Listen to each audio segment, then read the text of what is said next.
नाज़रीन, इसी मंजरनामे में बात करेंगे। हमें ज्वाइन किया है माहिर बैनुल अक़वामी उमूर अहमद हसन अल अरबी साहब ने। अहमद साहब, बहुत शुक्रिया आपके वक्त का।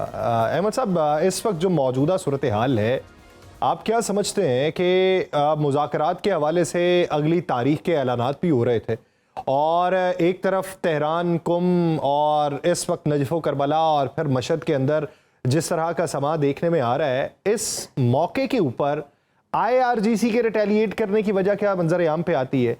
फिर अमेरिका ने किन यकीन दहानियों की बुनियाद पे जंग को फिर हवा दे दी है कि उन्हें ये लगता है कि जवाबी हमले जो हैं वो इस हद तक कारगर नहीं होंगे, क्योंकि उन्होंने ये कह दिया कि उनकी कमर तोड़ दी है, ऐसी जगहों पे उन्होंने हमले किए, 85 जगहों पे उन्होंने वापसी हमले कर दिए हैं। तो ये कौन सी वजह है जो इस तनाज़े की फिर से बुनियाद बनी है और इसके ऊपर पकड़ रखने के लिए कौन सा नुस्खा कीमिया मौजूद है? जी, बहुत शुक्रिया यासिर भाई। बड़ा पेटेंट क्वेश्चन्स हैं आपके इस सारी सिचुएशन में।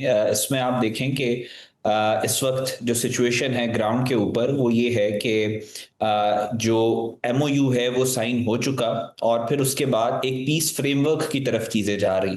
जब फ्रेमवर्क ऑफ पीस की बात आप करते हैं या सस्टेनेबल पीस की बात करते हैं, तो पहले भी आपके शो में मैं अर्ज कर चुका हूं कि ये पूरे मिडिल ईस्ट के जो सिक्योरिटी अपैरेटस या इंफ्रास्ट्रक्चर है उसकी री इमेजिनिंग की बात है।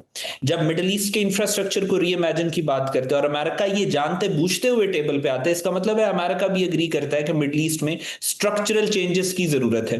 दूसरी बात यह कि अमेरिका के घर में मिड टर्म इलेक्शंस आने वाले हैं। तारीख में सबसे बड़े प्रोटेस्ट 90 लाख के करीब लोग निकले सड़कों के ऊपर इस जंग के खिलाफ। ये पहली जंग है जो अमेरिका ने लड़ी है जो अपने बिगिनिंग से फ्रॉम द ऑनसेट ये जंग एक अनपॉपुलर रही है। तो इस सारी सिचुएशन में अमेरिका भी यही, उसके इंटरेस्ट में भी यही है कि किसी तरीके से नेगोशिएशन हो और पीस फ्रेमवर्क की तरफ चीजें जाए। ईरान की जो लीडरशिप है उनके भी इंटरेस्ट में यही बात है। लेकिन यहां इस सारे कॉन्टेक्स्ट में मिडिल ईस्ट की इक्वेशन में स्पॉयलर्स जो हैं वो बहुत ज्यादा कॉम्प्लेक्स और कॉम्प्लिकेटेड हैं। इसमें पूरी पूरी रियासतें भी हैं जो स्पॉयलर का किरदार अदा कर रही हैं, और फिर जो प्रिंसिपल एक्टर्स हैं जो चाह रहे हैं, यानी अमेरिका और ईरान जो चाह रहे हैं कि अमन हो, उसमें भी अमेरिका के अंदर भी एक स्पॉयलर लॉबी मौजूद है जिसको आप पैक कह सकते हैं, और उस तरह ही ईरान के अंदर भी बहुत सारे स्पॉइलर एलिमेंट्स मौजूद हैं। अब टेक्निकली जब MOU साइन हो जाता है तो उसका मकसद और मतलब यह होता है कि जो स्पॉइलर है उनको रोकने की, उनकी स्ट्रेटेजिक स्पेस को श्रिंक करने की जिम्मेदारी दोनों प्रिंसिपल एक्टर्स के ऊपर है। तो यहां पे ये चीज बहुत इंपॉर्टेंट है टू अंडरस्टैंड यहां पे जिस तरीके का। लेकिन जब स्पॉइलर एक अटैक करता है फिर उसके बाद डोमेस्टिक ऑडियंस को सेटिस्फाई करना भी बहुत जरूरी हो जाता है दोनों प्रिंसिपल एक्टर्स के लिए। मिसाल के तौर पे अमेरिकन स्पॉइलर्स की बातों में आके अमेरिका अटैक करता है तो ईरान के लिए अपनी पॉपुलेशन को सेटिस्फाई करना बहुत जरूरी होता है, और अगर इरानियन स्पॉइलर्स की वजह से अमेरिका अपनी पब्लिक को सेटिस्फाई करना बहुत। सो अभी इस वक्त जहां पे हम खड़े हैं, ये जो अटैक और रिटेलिएटरी स्ट्राइक्स वगैरह हो रही हैं, ये एक डोमेस्टिक कंजम्पशन भी है। स्पॉइलर एलिमेंट को ने जो एक्ट किया है या किसी भी एलिमेंट ने अगर कोई एक्ट किया है तो उसका जवाब देना भी जरूरी है। लेकिन फुल फ्लेज वॉर की तरफ अगर आप कहें कि सिचुएशन जा रही है तो मुझे ऐसा लगता है कि वो उस तरफ अभी नहीं जा रही। अहमद साहब, मुझे फिर ये बताइए कि फुल फ्लेज वॉर क्या होती है? एक तो इसकी जो तशरीह है वो किन अल्फाज में की जा सकती है? दूसरी, आपने दो बातें की, दोनों अतराफ में डोमेस्टिक ऑडियंस को राग़िब करने के लिए या उनके नैरेटिव के तौर पे। लेकिन अगर ये तमाम मामलात MOU से पहले होते तो काबिल फ़हम थे। जब बातचीत हो रही थी, मुज़ाकरात हो रहे थे, साले से एक दूसरे को माइल कर रहे थे, राग़िब कर रहे थे, तब तक ये काबिल फ़हम लगती है। लेकिन इस मौके के ऊपर कि जब MOU साइन हो चुका और तेहरान और कुम के अंदर बाकायदा तौर पे फिर मर्ग बर इसराइल और मर्ग बर अमेरिका के नारे लगते हैं और वहाँ पे लोगों को ये कहना पड़ता है कि हमारे जो दुश्मन हैं, जो कातिल हैं, उनको तबई मौत जो है वो नसीब नहीं होगी, और जब वहाँ पे उनको सर चाहिए, जब वहाँ पे उनको बदला चाहिए, और ऐसे वक्त के अंदर जब हमले कर दिए जाते हैं जिसमें कोई 1-2 मकामात नहीं, 10-20 मकामात नहीं, 50-60 नहीं, 80 मकामात के ऊपर हमले होते हैं और जवाबन वो 85 मकामात पे हमले कर देते हैं, तो फिर यहाँ पे फुल फ्लेज वॉर की तशरीह क्या बनती है? और उसके मद्दे मुकाबिल डोमेस्टिक ऑडियंस को अब किस चीज के ऊपर राग़िब करना है कि जहां पे ईरान को यह लगे कि हर बार मुआहिदा करने के बाद पीठ में छुरा घोंपा जाता है, तो फिर उनको कैसे माइल करना है उस नुक्ते के ऊपर कि नहीं, हमें बैठ के मफाहमत करनी? ये देखिए, सबसे पहली बात ये कि फुल फ्लेज वॉर की जो आपको मैं एग्जांपल देता हूं अमेरिका ईरान के कॉन्टेक्स्ट में, वो है जो सीजफायर पाकिस्तान ने जब ब्रोकर कराया, तो उससे पहले के जो हालात और सर्कमस्टांसेस थे, उसमें ग्राउंड के ऊपर इन्वेजन की जो नौयत और उसका उसका जो एक्सपेंशन है, वो अपने अंदर एक बहुत कलीदी किरदार अदा करती है। फिर उसके अलावा जिस तरीके से जो इंस्ट्रूमेंट्स, जो हथियार, जो असलहे का इस्तेमाल किया जाता है, नॉन कॉन्टेक्ट वॉरफेयर का दौर है, इसमें डेफिनेशंस जो है बड़ी ज्यादा फ्लूइड हो चुकी हैं। Full fledge all out war और इस तरह की जो रिटेलिएटरी स्ट्राइक्स हैं, इनके अंदर एक बड़ा माइन्यूट सा डिफरेंस है, और मुझे ऐसा लगता है वो डिफरेंस अभी भी कायम है। ये जंग उस नौयत पे नहीं पहुंची जिस तरह ये एक एक अपनी ग्रेजुअल एक्सपेंशन के बाद सीज फायर से पहले पहुंची थी।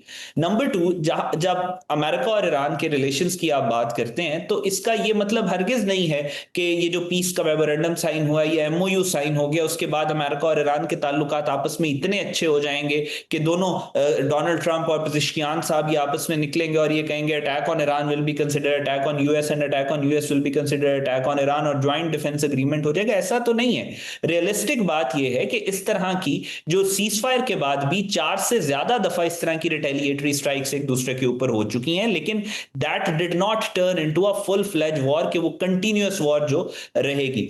जहां तक जो पब्लिक की आप बात कर रहे हैं कि ईरान के अंदर भी इस तरह के नारे लगे हैं, तो वो एनिमोसिटी तो अमेरिका को लेकर मौजूद रहेगी, वो खत्म नहीं होगी। वो एक उसी तरह वेस्टर्न कैपिटल्स के अंदर भी ईरान को लेकर एनिमोसिटी तो रहेगी, वो भी खत्म नहीं होगी।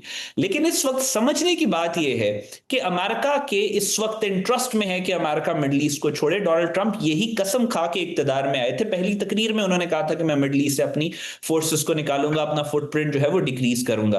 डोनाल्ड ट्रंप अभी टर्की में गए हैं, टर्की में उन्होंने नेटो को बहुत आड़े हाथों लिए और टर्की के ऊपर से सैंक्शंस हटाने की बात की है। जब ईरान के साथ मुज़ाकरात हो रहे थे तो ईरान के ऊपर सैंक्शंस हटाने की बात की है।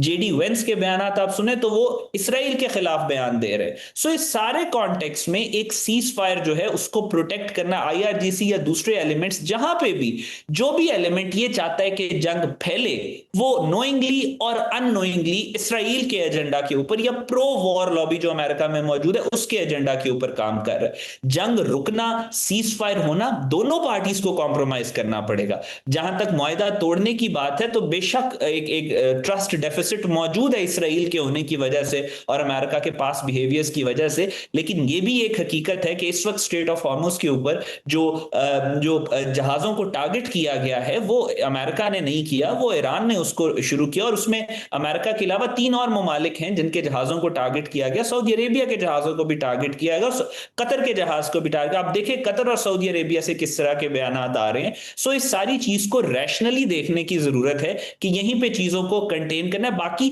जंगें बयानियों से, रेट्रिक से नहीं लड़ी जाती, जंगें स्ट्रेटजी से लड़ी जाती। ग्राउंड के ऊपर जो स्ट्रेटजी है उसके हिसाब से मुझे ये लग रहा है कि ये रिटेलिएटरी स्ट्राइक्स हुई हैं, अभी ये चलती रहेंगी और थोड़े अरसे बाद दोबारा थोड़ी सी फायरिंग हो जाएगी एक दो साइड से, लेकिन अभी तक ये कहना कि ये फुल फ्लेज वॉर बनेगी जो रीजनल हो जाएगी फिर ग्लोबल हो जाएगी, मुझे फिलहाल उसके चांसेस कम नजर आ रहे हैं। अच्छा, अहमद ये कहिएगा कि आपने कि जंग से पहले के हालात या जंग के दौरान के हालात और जंग के बाद के हालात, इनमें बुनियादी फ़र्क दिखाई दे रहा है। लेकिन अगर हम जंग से पहले के हालात और जंग के बीच के हालात देखें तो उस वक्त ईरान के ऊपर पाबंदियां आयद थीं। आपने हवाला दिया कि तुर्की पे जो आयद पाबंदियां थी उनको हटाने की बात की, ईरान पर से पाबंदियां हटा रहे हैं, लेकिन अभी जब ये स्ट्राइक अमेरिका की जानिब से की जाती है तो तेल की फरोख्त के ऊपर फिर वो पाबंदी लगा देते हैं। तो अब इस पाबंदी को किस नज़र से देखना चाहिए? जी, मैंने वो बताया कि अभी देखिए फॉग ऑफ वॉर है, अभी रिटेलिएटरी स्ट्राइक्स है, उसके बाद अमेरिका के अंदर एक ऑडियंस है, उसको उन्होंने सेटिस्फाई करना है और ईरान ने अपने अंदर की चीज़ों को देखना है। तो उस हिसाब से ये पाबंदियां जो दोबारा लगी हैं, ये इसको आप एक सियासी बयान के, तो जैसे मैं आप सिर्फ डीकंस्ट्रक्ट कर रहा हूँ डोनाल्ड ट्रंप की स्टेटमेंट को, जो उन्होंने कहा कि मेरे लिए तो सीज फायर खत्म हो गई है।